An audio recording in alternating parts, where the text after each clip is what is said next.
Hello and welcome into the NFC North Preview episode of the Jefferson My Drinks podcast. I'm Pete McManus and I'm joined by the wonderful Ian and H as usual. Good evening. Evening. How's it going? You okay? Evening. Or morning to everyone who's listening to this in the morning. I did think that last time. I need to stop saying evening or afternoon or whatever. We just need to find something generic. Hello. Good day. Good day, everyone. Just give it H's mic test. Good evening to you guys. Good morning to the listeners if you're listening in the morning. Yeah. So today we are going to go through, this is our fourth division, and I'm going to say that this is probably the most exciting division going into next year. I think if you asked me if I could only watch one division in 2024, I think this would be outside of obviously the AFC South, because clearly that's the one I want to watch. I think this is the most exciting. I think there's quite a lot to talk about. So should we dive straight in? North. You wouldn't take the AFC North? AFC no, North. because it's not exciting. Oh, right, okay. It might. We've had this discussion. The Steelers, the Browns, they're just not exciting, and the Ravens are half the time. Right, okay, we'll kick off with the Lions. So in 2023, the Lions won the division at 12-5, their first division title since 1993. They beat the Rams in the wildcard game, the Bucs in the divisional, and then lost 34-31 in the conference championship game, despite being 24-7 up at halftime, which is a breaker when you think back on it. The 49ers were fourth quarter team throughout the playoffs until it got to crunch time. In 2024, the bookies have got them at 10.5 wins and favourites for the division at 6-4. Ins and outs is pretty slim in terms of fantasy relevant. There's a lot of working on the lines and defense and everything else, but the only one I could find was Vaki, who's a running back in the fourth round that they drafted. So unless you two want to interrupt me and say I've missed someone. I thought Vaki was a safety. He's safety and a running back. He plays both ways. Does he? Yeah. Well, and how do you pronounce his first name? Is don't know, do you? Sione Vaki? Anyway, yeah. Sione? Yeah. ADP wise, we've got a few players worth considering. Goff is QB 14, having finished as QB 7 last year. Gibbs is the RB 4. Yes. You've forgotten out. Go on, who? Josh Reynolds has left, and I know he's not. Josh Reynolds has left. I don't know if that's significant enough. It's not. He's a good best ball pickup, isn't he? That's a good point. Gibbs was the RB4, having been RB10 last year. Montgomery is RB20, having finished as RB17 last year. Amon-Ra's going as wide receiver 4, having finished as wide receiver 3 last year. And Jameson Williams, who's a bit on the outside, but as they've only got one other wide receiver, I thought I'd throw him in. He's going as wide receiver 48. Sam Laporta is going as the tight end 1, having finished as a tight end 1 after being bigged up by both of you guys, but definitely by H, I think, when we did these sort of exercises last year. So, H, can the Lions defend this title? Yes. One of the, I would say they are very much, in my eyes, the ones that are definitely probably thereabouts in the NFC. I think they may outdo San Fran this year. I think they go to the Super Bowl. That's my early prediction. It'll be Ravens, Lions, Super Bowl. I've got a feeling Ian's going to disagree with you. Yeah, it probably is. Yeah, he likes an argument. I've got them finishing one game short. I've got them losing to the Niners again in the division in the conference final. Yeah, win the division. I mean, it's going to be a close run thing. That like the NFC, it's you've got the Niners, the Lions. Depending on, I guess Jordan Love's jump, can throw Green Bay in there. Eagles, don't really know, and then the Cowboys again seem to have taken a bit of a taken a back seat. I'm getting more and more. I'm getting more and more Yeah. into Cowboys because I've been watching that cheerleader thing on Netflix. So I'm like, Cowboys, what a great one. Oh, right. Okay, yeah. Yeah. Good program. Good one. I think the Lions of those teams, they've made enough moves to like kind of push themselves up further and closer to San Fran. I have it slightly different. I have the Lions beating San Fran this year to go to the Super Bowl, but it's going to be close. That. Yeah, to be fair, when I did these rankings, it was before Ayuk opened his mouth. So depending on what happens with Ayuk, could change the outcome of that game. Or the entire season, if we're honest. So yeah, that needs to be resolved sooner rather than later. This has got nothing to do with the Lions, but very quickly, because you mentioned Ayuk, I saw a couple of, obviously now he's requested a trade, people are throwing out like, oh, this could be a potential destination, and the Steelers keep coming up. And as someone who's got Ayuk in a couple of dynasty leagues, I'm like, I don't want him to go to the Steelers. That's not going to end well. But the first trade negotiations are open. Today I saw him like not linked, but today I saw someone throw out the idea of him going to the Chargers, and I was like, that actually makes a lot of sense, and I'd be all over that if I had Ayuk. Yeah. Anyway, that does make back to sense. the Lions. Well, according to Twitter, he's linked with 30 teams. So yes, he is. Well, possibly even 31. Out of all of those people we just talked about on offense, Gibbs is ending up on a lot of my teams at the moment. I seem to be all in on Jahmyr Gibbs, and at the other end of the scale, I think I've already said it. I'm just not going to end up with Sam Laporta on any of my teams. He's going far too high, considering where some of the other tight ends that I like. I just can't see it. I just can't see him repeating as the tight end one again. And I think you really got to have confidence that he could build on last year if you're going to take him as high as he's going in a lot of redraft leagues and best balls and everything else that we've been playing in. I think it just solely depends on the jump with Jameson Williams. Sorry, Ian. Sorry, mate. No, go on, mate. You go first. It's fine.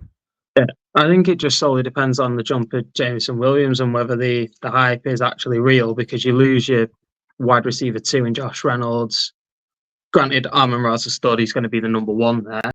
But then Laporta did enough to be considered that wide receiver 2, where Goff has confidence in him. He's obviously a big red zone target as well, which kind of helps. So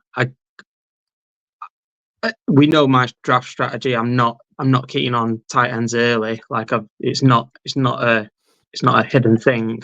But if I was going to take one, I'd probably go Laporta over. I don't know actually, because if Kelsey is there in like the 4th round, I'd take him. But yeah, I don't know. I just it's a bit of an odd one. I think H's point about Laporta being essentially a wide receiver 2 is quite valid, because last year Amon-Ra St. Brown had 164 targets. Sam Laporta had 120. The next one after that, I've taken Josh Reynolds out because he's gone. Jameson Williams had 42 targets. Now, granted, Jameson Williams only played 12 games, but he's nowhere near on track for the kind of volume that Sam Laporta's getting.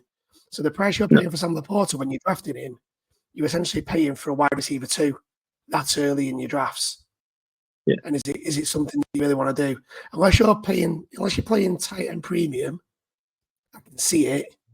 But I've not currently got Sam Laporta in any of my leagues, and I'm much happier taking a wide receiver 1 from somewhere else and getting, your Evan Engrams, your Kittles, your Njokus, maybe later. I think that's it. If Laporta falls, then you pull the trigger, but not for where he's currently at now. I think that's Sam Laporta was tight end 1 because Kelsey and the Chiefs' offense weren't clicking at the beginning of the season. I think Kelsey is historically.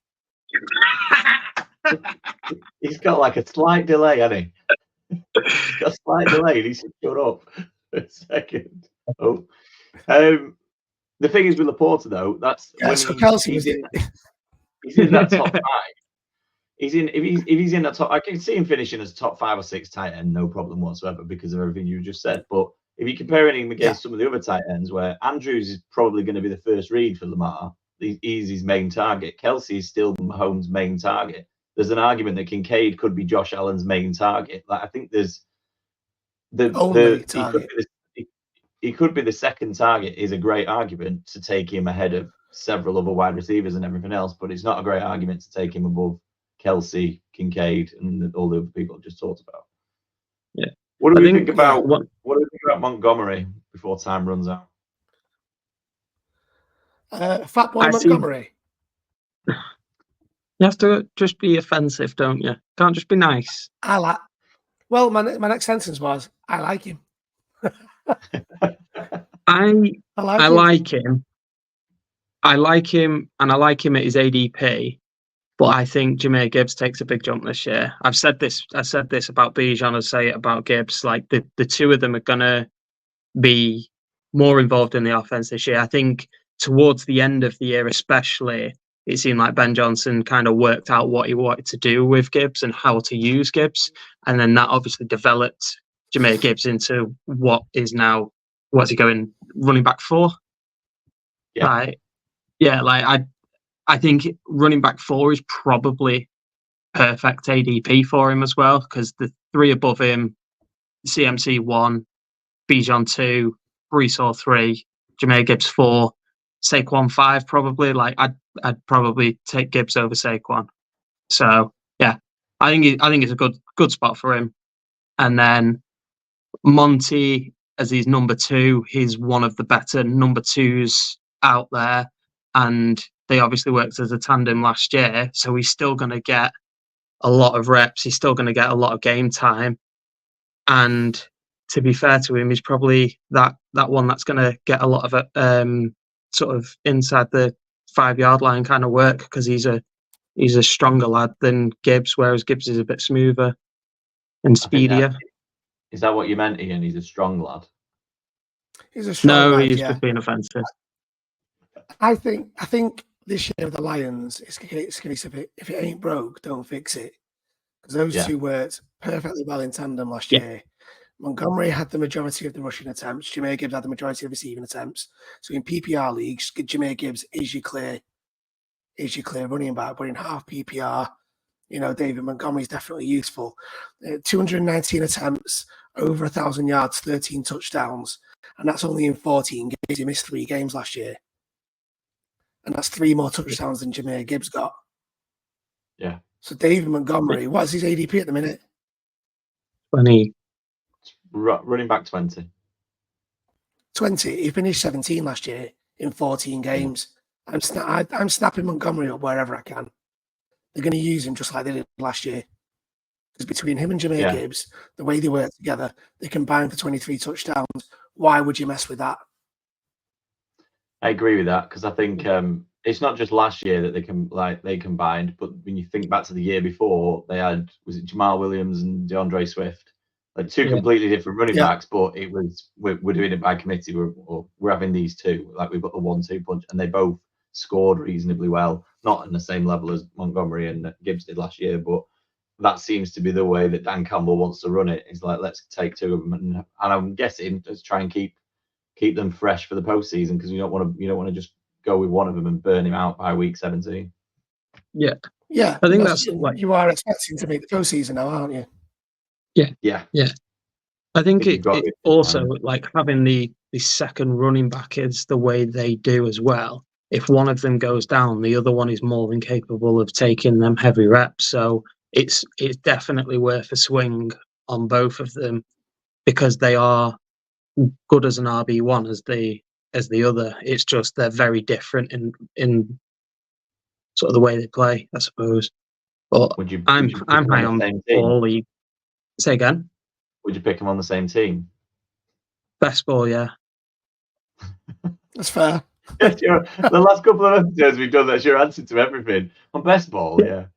Just quickly, because we've got about 15 seconds left. Bet365 have got Goff's passing yards at 4,000, which is the only way he doesn't get to 4,000 is injury. That's like, I'm smashing absolutely. the over on that. Yeah. Well, it was 4,500 last year. Yeah. Absolutely. No way. What's Goff's ADP? Sorry, Pete.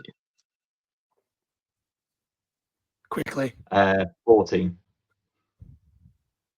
Making him a little bit higher myself, but Yeah. Right, go on.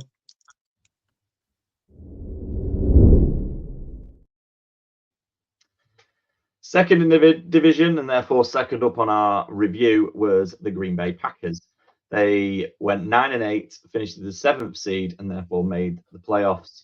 Blew the Cowboys out at AT&T in the wild card, 48-32, and it wasn't even as close as it sounds from memory. What a game that was as well, by the way. Yeah, really good game. A lot of those What a 32 game points, that was. a lot of those 32 points were scored in garbage time, from what I can remember. It was they absolutely destroyed them. They then lost to the 49ers 24-21 in the divisional, despite being 7 points ahead going into the fourth quarter.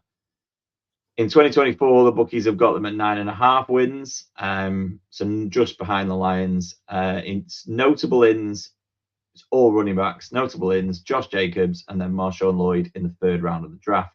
And that is to replace the outgoing Aaron Jones. And I've heard maybe that AJ Dillon, despite the fact they've been brought him back, doesn't make the team. So we'll see what happens with that. Early ADPs, Jordan Love is the QB 10, having finished last year as QB 5. Jacobs is the RB 10, having finished last year as the 28. Jaden Reed this is where the problem comes with the Packers. They haven't got a wide receiver in the top 35. So I'll just quickly run through. Jaden Reed's 36, Watson's 47, Dobbs is 50, and Wicks is 71. Musgrave is the tight end 17, and Kraft is the tight end 33.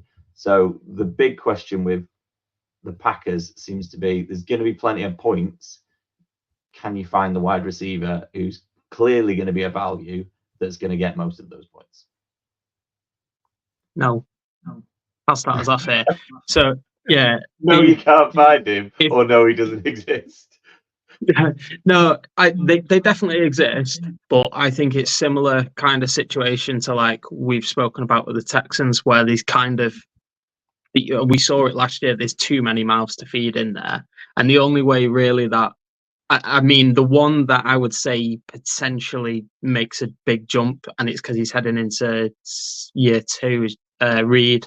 And I am quite high on Reed this year, which I didn't realise until I started having a look at who I've drafted in a lot of my teams. And Jaden Reed's one of them that he seems to fall like to the point where you're like, oh, that's a really good pickup. And I think if he stays fit, obviously Christian Watson will have an injury at some point as well. Like then they're down to 3. Yeah, magic happened. Yeah. The one player on the Green Bay Packers that I am very, very high on though is Jordan Love. I think down at what was it, QB 10? Did you say? Sorry, yeah.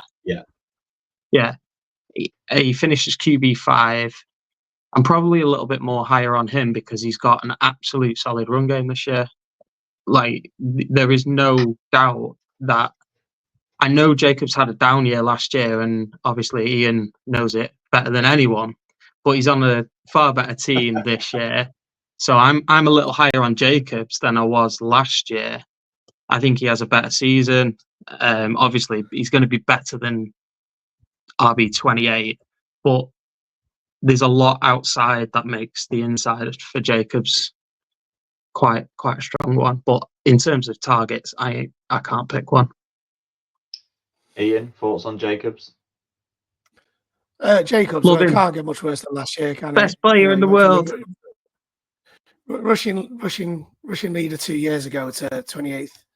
I mean, he was hamstrung by the quarterback carousel at the Raiders last year. No one knew what was going on, and it just affected everyone, including, if you've been watching receiver, including Devontae Adams, who was instrumental in getting rid of Jimmy Garoppolo, apparently. But in terms of the receivers, I think it's Jaden Reed is the standout candidate for wide receiver 1. Christian Watson's had a couple of cracks at it, and he's just failed miserably. Last year, he had 53 targets and only caught 28 of them. That is a 52% catch percentage. That is not your wide receiver 1. It never will be. He is your downfield threat. That's his job. And he still might not catch those when he's wide open, as we've seen. Romeo Doubs, great for best ball, not wide receiver 1. It's got to be Jaden Reed. And we saw towards the end of the season last year, Jordan Love was spamming Jaden Reed, especially in that game to the Cowboys. So Jaden Reed's definitely earned Jordan Love's trust. terms of the backfield, it's Josh Jacobs all day, isn't it? Yeah. I am not in on Josh Jacobs at all. He could drop 6 or 7 places, and I'm still not taking him. I'm just not. I don't. And the whole argument of he was good the year before, and I know what you're saying. It's like, he wasn't on a great team last year, and the quarterback and all this stuff, and then he stopped playing, and Zamir White came in for the last 3 games and was putting up 5 yards of carry without any issue. I was like, Josh Jacobs was not, he was not fit going into last year. He wasn't ready. He looked, to use one of you used this phrase earlier, and he looked like he was towing a caravan to me, like the entire off season. Like the entire season. Sorry, he just didn't look right. And he didn't have an off season. This is the problem. This is the problem with stupid running backs and spitting the dummies out. They cost themselves. Jonathan Taylor's the biggest and best example of it last year. Jonathan Taylor is one of the best running backs in the league and looked pretty awful until probably week 10-ish, where he then managed to outdo Zach Moss, which, no offense to Zach Moss, but he's not Jonathan Taylor. Careful. He's not Jonathan Taylor. He will be this year. This is my problem with Jacobs. Is he didn't look good at any point last year. I agree with everything you just said about Jonathan Taylor, but Jacobs just. I know you can come in a little bit overweight, and you come in not ready because you just held out a training camp and this, that, and the other. But by week 6 or week 7, he should have been hitting the ground, and it's like he just wasn't. He didn't look like that player now. And he doesn't seem to me as the sort of player who would go, right, I've got all of my money, now I better buckle down. It could possibly be the other way around. It's like, I've got all my money, I'll go and spend another couple of weeks in Vegas before, or Atlantic City or wherever before I get back. I don't think he's in Vegas anymore. Yeah. No, it's like when you put your notice in at work, are those 4 weeks the hardest weeks you work ever? Yeah. Always go out with a bang, I say. Josh Jacobs basically just checked out, didn't he? Yeah. I think he made business decisions. Make sure I don't get injured. Yeah. Business decisions. I'll play for my team next year. I suppose this is when you look at get my words out, get my teeth in. When you look at the ADPs. Going below him is Derrick Henry. I'd rather have Derrick Henry. Then Pacheco. Yeah. I'm taking Pacheco. Then Rashad White. No. That's where I'm like, that's a toss-up. But then I'd have James Cook below him. I'd consider Joe Mixon. I'd consider Kenneth Walker. I'm not taking Kamara. I'd even consider Aaron Jones, who he's replaced, because I still think Aaron Jones has got it. And I'm like, I don't know. There's something about Josh Jacobs. I mean, this game's all about opinions, and I'm probably going to be wrong. But because I usually am, but there's something about Josh Jacobs that I'm never going to. It's another one of those. He's going too high for him to end up on any of my teams. Yeah, I think that's fair. Yeah, I think when you kind of mention the players that are around him, though, that's where I go, because I'm quite high on Jacobs, but then you've just said Derrick Henry's right below him. I'm taking Derrick Henry over him. No, there's no way Derrick Henry isn't an absolute monster in Baltimore this year. Granted, Jacobs in Dynasty, that he's a better bet than Henry, but there's no way I'm not taking Derrick Henry. I'm a massive James Cook fan. I'm a massive Kenneth Walker fan. And obviously Joe Mixon's in there as well, who, let's face it, Mixing My Drinks is my team name this year, isn't it? So, I'd rather pick up a receiver at that spot and on the swing pick up, one of Mixon, Walker, or Cook. Makes more sense to me. How are we feeling about tight ends? Because I picked up Kraft in a couple of he's no good in redraft. He's not going in any redraft unless he'll be on the waiver wire. But we're firmly in best ball, and shout out to JTT Cup, which kicked off this week. So we're firmly in best ball season. He feels like he's got a few good games in him, Tucker Kraft. I think Musgrave is the one. I know Musgrave got injured last year, but he's the one that I am excited to see his development a little bit, because there was a couple of games last year where he looked really good. I had him in my dynasty, and I was thinking of keeping hold of him, because I think like he's one of those players that could really develop nicely, and if he can stay fit and he becomes that reliable target for Jordan Love, I think he could.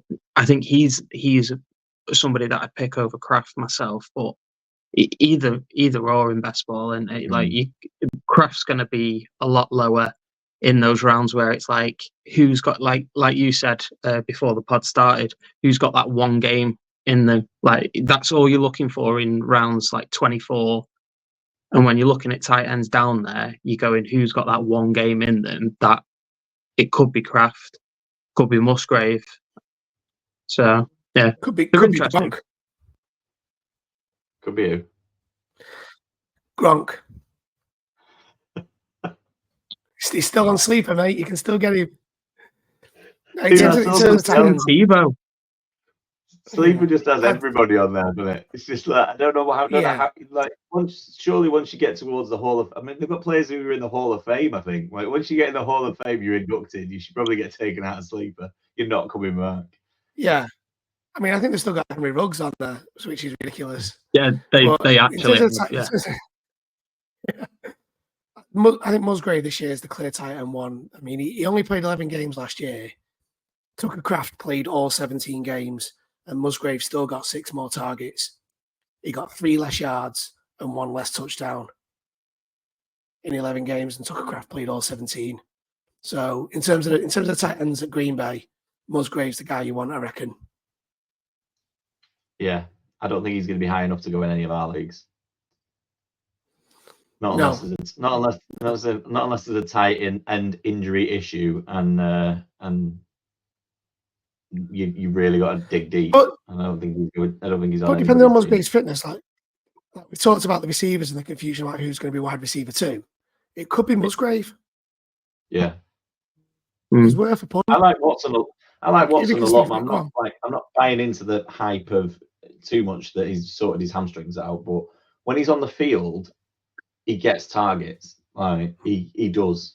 He gets a big share of that offense every time he's on the field. It affects Jaden Reed. It affects everybody else. It's like if he works out a way where he can be on the field 13, 14, 15 games, I do think Christian Watson's potentially a decent value or higher than you've definitely got him in. The one that I'm quite interested in is Wicks. Wicks seemed to come on strong at the end of last year. Like I feel like Wicks could be the one to keep an eye on, especially in the later best ball rounds. Like I know best ball again, but Wicks could be that sleeper. Like he genuinely could be, because we saw enough of him last year, and the fact he scored an awful lot of touchdowns as well. Like it could be that he steps up over Dobbs, Watson, and slips in nicely behind Reed. Yeah, maybe. We'll find out eventually. There'll be a hype video somewhere soon. Anyway. Yeah. Yeah, I'm not sure Dontavian Wicks is someone you should go on. Just on the hype videos, has anyone seen any of Green Bay? Sorry, mate. Sorry. No, I'm not. No. I've not seen any Green Bay hype videos. We need to start. Training camp yet. We are. That's when they're day one today. No, you're in training camp because you're playing in the Hall of Fame game. The rest of us are having another week off and joining and getting into training camp next week. So true. There's only the Texans and whoever you're playing, and I'm that interested in the Hall of Fame game. I don't even know who you're playing. Bears. Is it the Bears? Caleb Williams. Hard Knocks a week earlier, so we can get on with that. Love a bit of Hard Knocks. You just love Hard Knocks, you don't you? Yeah, I do. It's great. I've not watched the Giants one yet. I'm looking forward to that. There's a lot on at the moment, though. I've got the Dallas Cowboy cheerleaders. We've got receiver. We've got Hard Knocks Giants. What's going on?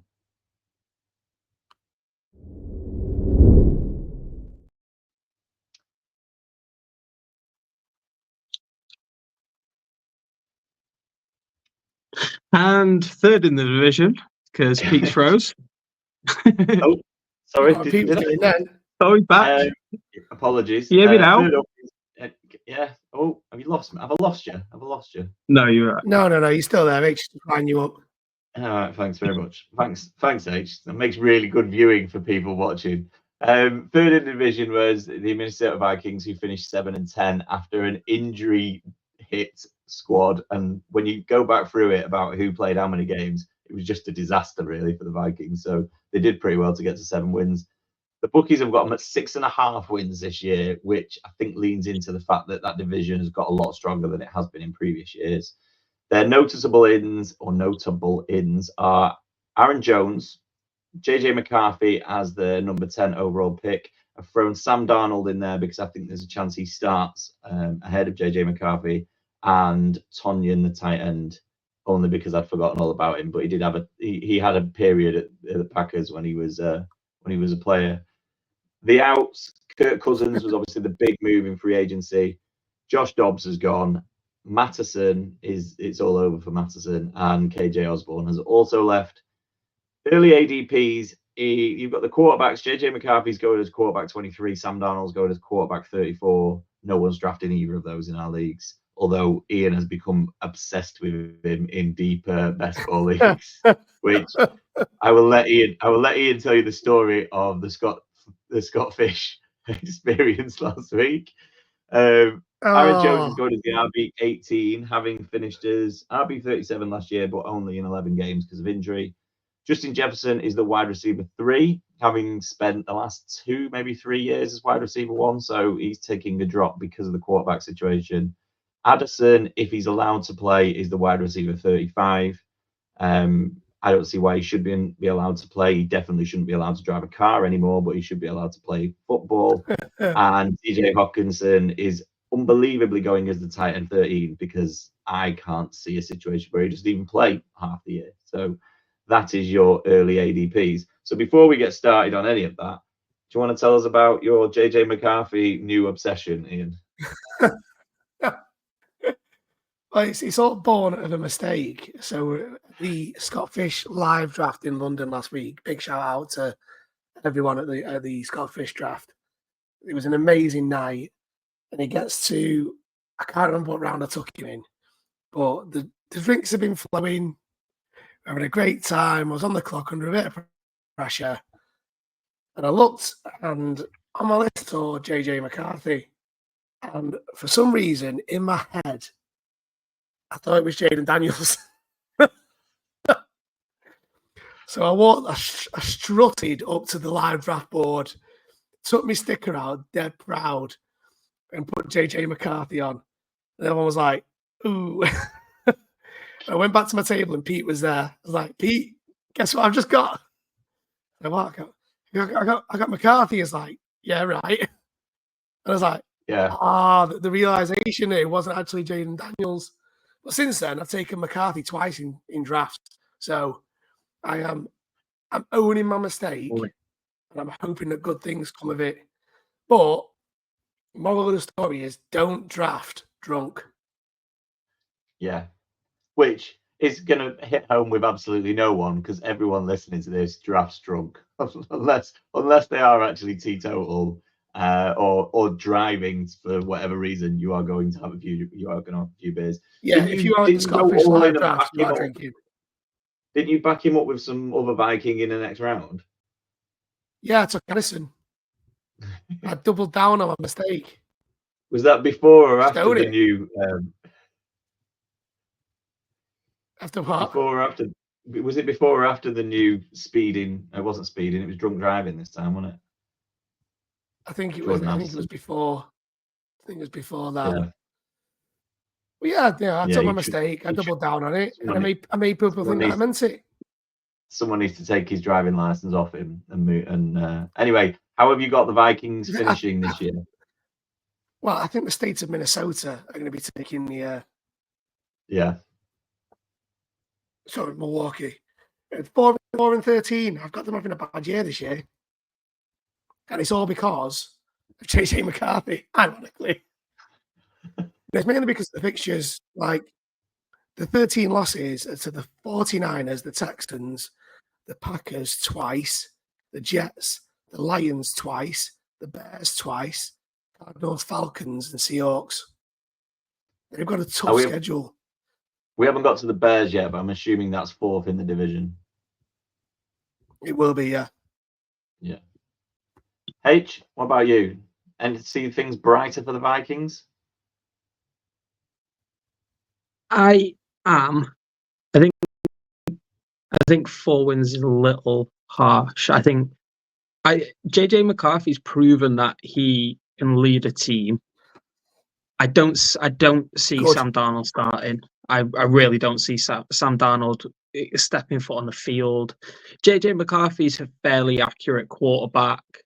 He's not a quarterback that you'd pick on, sort of your first choice. You wouldn't. You'd probably and he's probably not even close to your first rookie quarterback that you're going to take, because he hasn't got that about him. But I think he's got enough there for the Vikings to be fairly impressive. They've got obviously Jefferson, who I've also got him at 3, but I've probably not got the two ahead of him that are ahead of him. I reckon it's probably CD and then Tyreek, whereas I haven't. I've got Chase, then Amon-Ra, and then Jefferson, but that's purely because I don't like the other two. But I think when you've got someone like Jefferson, you've then got Jordan Addison, and you've also got Hawkinson. Like, there's a lot of sons there, but like that is a solid group that you can throw the ball to. You've obviously got a decent run game, or a better run game than you had last year anyway, with Mattison going. Jones has ruined it, me run on Suns, but I think Jones is going to be a big part of this offense, and I think probably it's Ty Chandler who's backing him up. I can't remember, but yeah, like I feel like the Vikings have got a little bit more. I also quite like what they've done defensively. There's a couple of good players defensively, but they're not fantasy relevant, so I won't talk about them. I think. Do you not think there's a chance with their bye? I think me and Ian were talking about this last week. Do you not think with their bye being week 6, there's a chance Darnold starts the first 5 weeks? No, I don't. I don't, purely because a lot that you hear. Yeah, a lot that you hear nowadays is that quarterbacks don't get as many reps anymore because of the regulations around training and stuff like that. So if you want him to develop, put him in. I mean, we saw what Jefferson could do with terrible quarterbacks last year when Kirk Cousins got injured. I'm quite happy in going, if you're in trouble, McCarthy, just throw it that way, and Jefferson will get the ball for you. So I think he'll develop far better by playing, and I also think he's a leader. He's proven it, so there's no point in sitting him and going, oh yeah, just watch how Sam Darnold does it. If it was someone decent, then fair cut, but with this, Sam Darnold's not really had the career where you go, oh yeah. You just haven't seen the best of him yet. This could be it. Maybe he needed a few years. Ian, how you feel about it? But then you've wasted your draft pick, then, haven't you? There's only really 2 players, I think, if we exclude Addison for a second, there's only 2 players worth talking about, I think. Jefferson as wide receiver 3 and Jones running back 18. Jefferson's a bit high for me, considering the quarterback play. And it's literally just the quarterback play and the quality of the wide receivers in the league. Ian, do you agree? What's your thoughts on Jefferson? No, yeah, I agree. I actually also agree with H's point. Really, like you could realistically look at a scenario where you take Chase or Amon-Ra St. Brown above Justin Jefferson, purely because they've got that stability within the team. Yeah. Things when new quarterbacks come in, they get drafted. Like, look at what happened with Matt Jones. Look what happened with Zach Wilson. And then we could realistically, even if they start JJ McCarthy in week 1 after the bye, then it could be Sam Darnold. It could be the opposite way around, because JJ McCarthy might not be working in the first 5 weeks. And after the first 5 weeks, what's that doing for Jefferson's stats? Not much, I'm going to guess. So yeah. Paying a wide receiver 1 price for Jefferson is not something I'm I'm interested in. I'd definitely take CD over him. I know H won't take Tyreek over Jefferson because H just doesn't like him. But I'd be taking Tyreek Hill. As a home, I'd be taking Jamar Chase over Jefferson. Chase is my one. Then it's a toss-up. Oh, right, lovely. Yeah, for me, I think it's those four that we've mentioned, and then when you get down to AJ Brown, Puka Nacua, Garrett Wilson, that's when you can start having a conversation. I think 4: Lamb, Hill, Brown, Chase, Brown. That's what I'm saying. It's those 4, and then I think Jefferson's in the group with the other lot for me. He's just sorry, the quarterback play. I think there's an argument that AJ Brown is in a high-powered offense that has he's proven he can do it before. Right, he had a bad end to the season, but he's proven he can do it for the Eagles and put up game after game, and he's still got that top level quarterback. Whereas I'm not sure. It's just a big question mark. Justin Jefferson, talented he is. Was it AJ Brown wide receiver 2 last year? No. At some point he was. At some point he was. He ended up as the number 5 on the year on PPR leagues. But at one point he broke the record for 125 yard games back to back. So this is what I mean. He's proven he can do it, and he's in the same, or he's at least on the same team with the same quarterback. I know they've got change of coordinator. What about Aaron Jones? Do we think Aaron Jones is done? No, far from it. Yeah. Yes. I think his injuries is the big thing. But he proved when he came back from injury last year with Green Bay that he's still got it. It's just his injuries keep occurring, and you'd be, if you draft him, you are each week you're going, he could get injured this week, and that's the worry now. He seems to be getting a lot of niggles. Go on, Ian, tell us why you're out. I know he only played 11 games last year, but his scoring's way down. Like, he had 142 rush attempts for 656 yards, but only 2 touchdowns. That's not what I want from a running back. He got a few receiving touchdowns, though. He got 1 receiving touchdown. Was that the 40 yard? He caught 30 of 43 for 233 yards and 1 touchdown. So 3 touchdowns on the year. I know it's 11 games, but I'm not interested in that at all. Touchdowns. They're hard to predict, though. He's running, like you say, those numbers you're just given. He's running at 4.6 yards a carry. That's pretty good. In fact, it's very good for any running back. If he's doing that, he could easily stumble into the end zone 5 more times because of the way that the games go. And I think the problem you've got with that on a touchdown point of view, where I slightly agree with you, is that I don't think they're going to win a lot of games. You don't think they're going to win a lot of games, so they're not going to be handing it off to Aaron Jones in the second half an awful lot. I think they're going to be behind and they're going to be chasing. And there's going to be a lot of Sam Darnold airmailing Justin Jefferson on a regular basis in the fourth quarter. Yeah, he's down there somewhere. Plus, I thought Ty Chandler had a good showing last year. I think Ty Chandler's a much better running back than AJ Dillon, in my opinion. But I think Ty Chandler's going to take a lot of opportunity away from Aaron Jones. Yeah, maybe. I think that might be a bit more of a 2-pronged thing than just Aaron Jones being the main one. They might go a little bit more Lions, and Ty Chandler did some stuff when he was in last year. Definitely. Yeah, I like what I saw from Ty Chandler last year. So I was actually quite disappointed when the Vikings went out and got Aaron Jones because I wanted Ty Chandler as running about 1 just to see what he could do.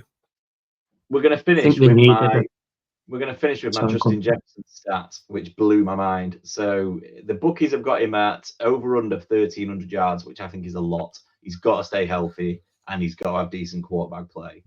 I mean, if he's healthy and he's got decent quarterback play, he destroys 1,300 yards, because in his career to date, through 60 games, he's just short. He's 101 yards short of 6,000 yards, which puts him at over 98 yards a game. Sorry, done it again. Over 98 yards a game. That's incredible for his first 60 games of his career. Yeah, he's one of those. That's unreal. Yeah, he's one of those receivers where you can literally throw it up. We saw it when he came back from injury last year, but also just on his injury, he's only been injured once in his whole career. That includes college, and that was it was a hamstring, wasn't it? That went last year. Like, he's not had any other injuries. Like, I think he's missed about a handful of games in both college and the NFL. I think.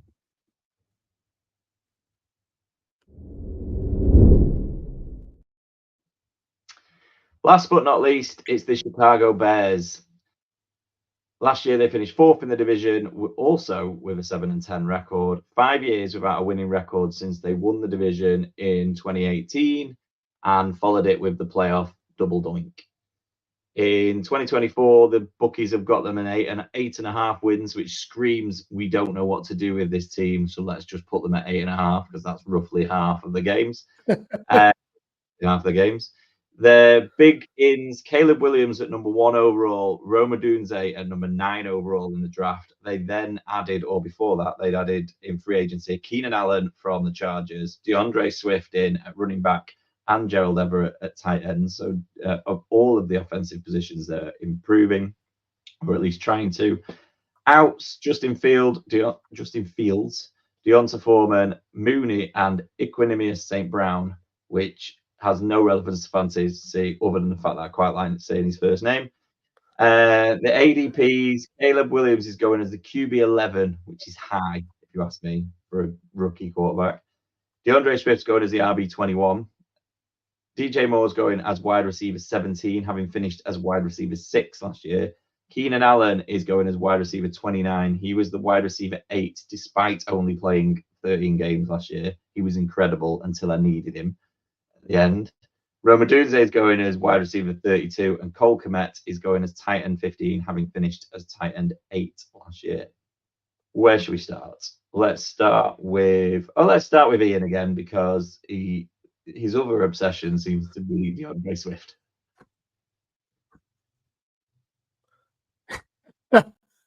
Yeah, I am really high on DeAndre Swift this year. I mean, when he was at the Lions, he did really well. They got rid of him. They sent him to the Eagles. He did really well at the Eagles. It missed out on a lot of goal line opportunity purely because of the touch push. Whenever DeAndre Swift was going down within the 5-yard line, guaranteed touch push all the way into the end zone. So his stats last year are slightly skewed from what they should have been. Like, he rushed for 5 TDs. He had 1 TD reception, and it could have been a much better year had it not been for Jalen Hurts and the touch push. Now it's an offense where Caleb Williams is more likely to stay in the pocket than go for a wander. I think DeAndre Swift is going to be Caleb Williams' best friend this year. H, how are you feeling about Swift? I'm not quite as high as Ian, but I am fairly high on him. No one's as high as Ian. I thought I was quite. I'll put it this way: I won't be trading Jahmyr Gibbs to get DeAndre Swift in Dynasty, so I'll put it that way. But I am high on Swift. It wasn't a straight spot. Move up in the draft. Yeah, I am high on Swift, and I do think with a rookie QB coming in, you tend to find that, like, the running game gets used a lot, or did they try to use the running game a lot? The only problem is they've got this guy who, by all accounts in college, was a freak of nature. Like, he could find passes that just weren't on. So I feel like, I also feel with the receivers that they've got, it's hard. Like, I think Swift is going to be a part of that. Swift isn't just a running back. He's a 3-down running back, but because of where he's always been running back by committee. The downside to the Bears is they are also pretty much running back by committee, which is why I take it a little. I'm not quite as high as he.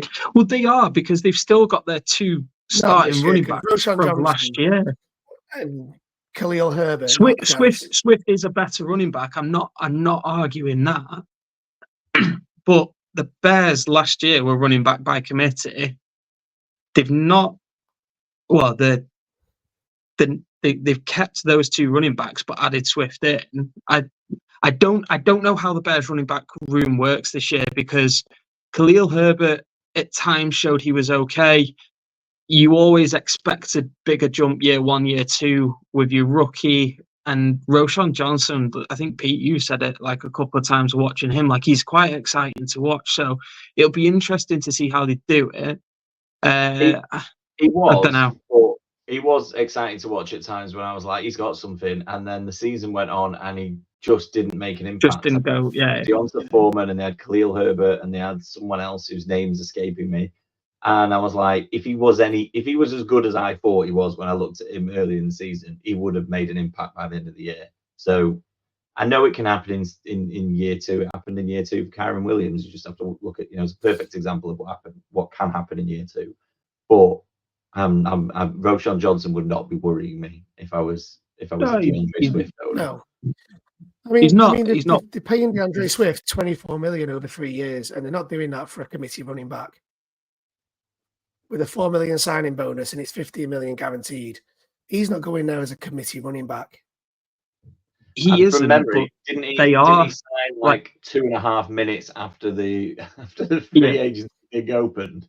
He was the first one, wasn't he? He was like, they were just waiting for it to open, and then here's a shed ton of money, and we'll bring you in.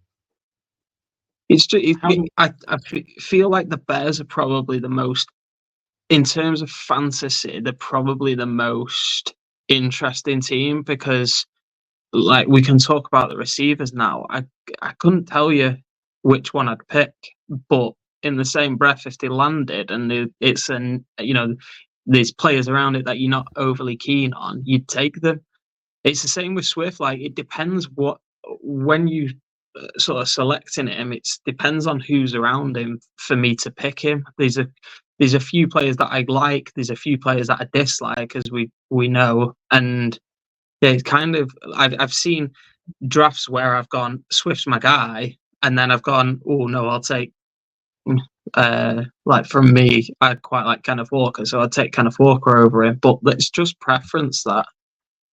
I think the wide receivers are interesting because it's a bit like the Texans in that they've got 3. They're not as high as the Texans, but they're not as high as the Texans because they haven't got CJ Stroud. They've got a quarterback that, all right, he's got a lot of hype and he's got a lot of, he comes in as the number 1 overall and all that, but he hasn't actually done any. He hasn't thrown a ball in the NFL yet. What I find quite interesting about the wide receivers is that they're all kind of being drafted where I would have expected them to be. Like DJ Moore is, all right, you might go, well, that seems a bit high, but it's 11 places lower than he finished last year, which feels like a significant discount because of the quarterback change and the uncertainty there. Keenan Allen's going 20 places below where he finished last year because, again, there's more options there. He's not got as good a quarterback. And Rome Odunze's below them at 32 because he's like a rookie. You don't know what you're going to get. It feels like you can take your gamble on any one of those 3 and it might pay off because they're all kind of where none of them feel like overpriced in the same way I think Stephon Diggs is a little bit overpriced at 15 or whatever he was. If that feels a bit high, none of those feel that high to me. I don't know if you two agree. Yeah, I'm treating the Bears receivers like I'm treating the Texans receivers, in the fact that I don't want any of them. purely because you just don't know. Like I want a receiver that I know is going to get 8, 9, 10 targets a game. He's going to go downfield. Like DJ Moore, Keenan Allen. It's all about taking your pick and being, gloating when you get it right, and forgetting about it when you get it wrong. It's horrendous when you get it wrong. So I'd rather just stay clear, if I'm honest. But if I was going to take any of them, maybe Keenan Allen. Oh, really? Okay. He only played 13 games last year, 150 targets, caught 108 of them, 1,243 yards. He was on target for 1,700 yards last year. There's no way he's not the wide receiver one there. Yeah. It was all yards after the catch, mate. Very good. Keenan Allen does that many yards after the catch. Not anymore. I have a last really year, he was weird on target. He was on prediction. target for 1,700. So if I'm going for any of them, I'm taking Keenan Allen. So I have a really weird prediction with the Bears, and I think Dunes is gonna, by the end of the year, will be wide receiver 1 there. Because I think he's that. Yeah. I don't know why, but I'm really high on him. I think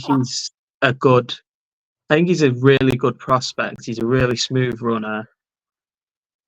I don't know why. Like, I feel like DJ Moore's kind of just a deep threat kind of player.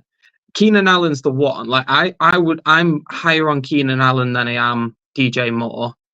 But if I was going to take a punt on any of them, it'd be in Dunes. It's probably because, as we all know, I quite like rookies, and I see the potential in every single rookie going. But yeah, I just there's something about with it being rookie and rookie. I don't know. It may be something to do with that, but I think towards the end of the year, Dunes is the one to watch out for.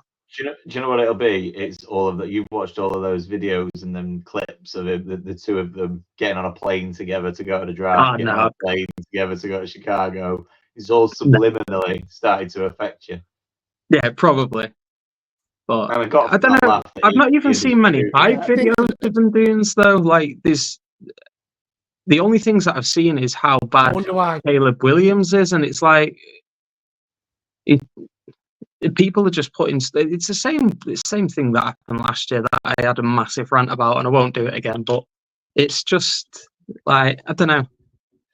I am interested to see how the Bears next week. You will start seeing all the hype videos. Like the back end of next week, you won't be able to move from hype videos on Twitter. I'm all in then. How do we feel as we're talking about Caleb Williams and how do we feel about a second choice quarterback? He doesn't excite me as a second choice quarterback because he doesn't. It's not like I don't see him having a ceiling. Like, I'm not going to take him as my. When you could get a Jaden Daniels or someone like that might go off and might have a big ceiling. I don't really see. Caleb Williams seems like a solid pick if you're in a 14-team league and you want to draft him late. I find it really hard to have a fancy opinion on Caleb Williams because I really want him to fail massively this year. Why? Dude, everything about his attitude just grips me. I really dislike he's handled the guy. himself quite well. Was he? Was he really? He tried to negotiate a no tag clause in his contract. What an idiot. What an idiot. Well, just everything he's in the draft. Like, no, I'm not doing workouts. I'm not throwing. I'm not meeting every team. I'm only doing one medic. Whatever, mate. Whatever. I hope you Bryce Young the second. Do you feel the same way about Marvin Harrison? No, I don't. Because he refused to. He didn't do any routes either. So. Brilliant. All right, I'm going to move on then. So we move on. Just before we finish on the Bears and we wrap up the pod, Cole Kmet, tight end 15. He's had moments. Seems a little low.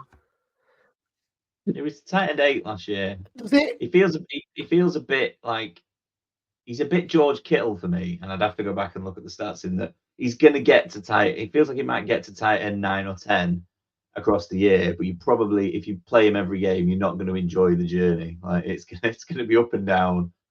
And if the ups help you, then and you need them at that time, then great. But you could be going into a game just needing like 8 points from him, and he just doesn't deliver. That's the way I feel about Cole Kmet. But then he'll get 30 points in the game that you bench him, and you go, "Oh, I should have played Kmet this week." That's what I mean. You're going to have to play him all week. You have to play him all season, and you're not going to enjoy half the games. It's a bit like George Kittle. I don't think it's great. I don't think George do you? Because you have to. If you're picking Kmet up, you've got you should have another tight end in there. So if you in that case, you're going to miss all the good games. Yeah, true. And then you're going to play him for one that it costs you a chance to go to the playoffs. But he's just in that. He's in that category of okay. Yeah, let's just leave him alone. Anything either of you want to add before we wrap up? No, I'm good. No, I don't think so. Right. Thanks for listening as always. Follow us on Facebook, X, and YouTube at JMD Pod. Like, subscribe, and share. It's like I read that off the bottom banner. Thanks again as listening. Like I say, share as much as you can. Get onto our socials and listen out for the next episode, or look out for the next episode, which will be the AFC East. Yes. See you later.